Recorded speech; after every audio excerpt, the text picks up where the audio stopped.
दोस्तों, प्रत्येक व्यक्ति अपने जीवन में कुछ लक्ष्यों को निर्धारित करता है जिससे वह अपनी योग्यता और अपनी प्रगति की परख करता है।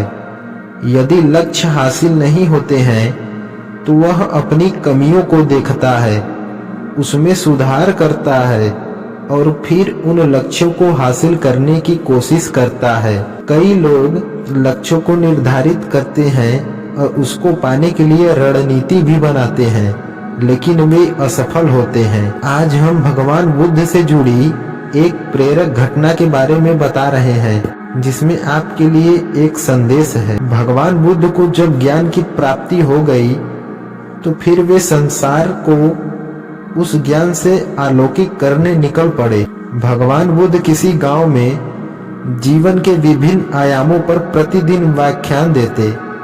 उनके प्रवचनों में जीवन का सार छिपा रहता। उनकी बातों को लोग बहुत ही गौर से सुनते थे।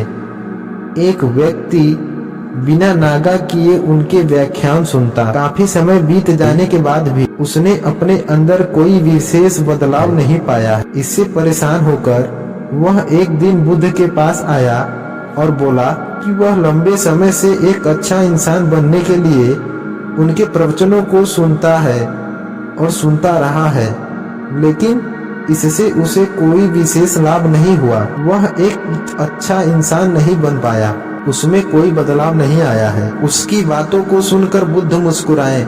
उन्होंने उसके सामने उसके गांव का नाम, वहां तक की दूरी, वहां कैसे जाता है आदि जैसे प्रश्नों की झड़ी लगा दी।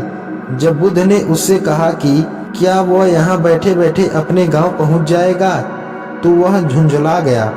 उसने कहा कि ऐसा तो बिल्कुल भी संभव नहीं है, उसे वहां तक पहुंचने के लिए पैदल चलकर ही जाना होगा।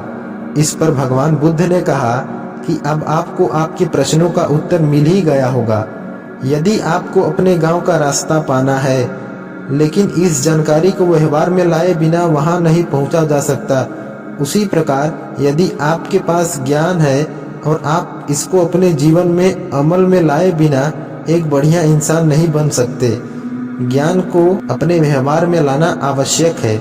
इसके लिए आपको दृढ़ निश्चय के साथ निरंतर प्रयास करना होगा। दोस्तों, इस कहानी से हमें यह शिक्षा मिलती है, ज्ञान को व्यवहार में लाए बिना लक्ष्य की प्राप्ति नहीं की जा सकती। दोस्तों, जय श्री राम।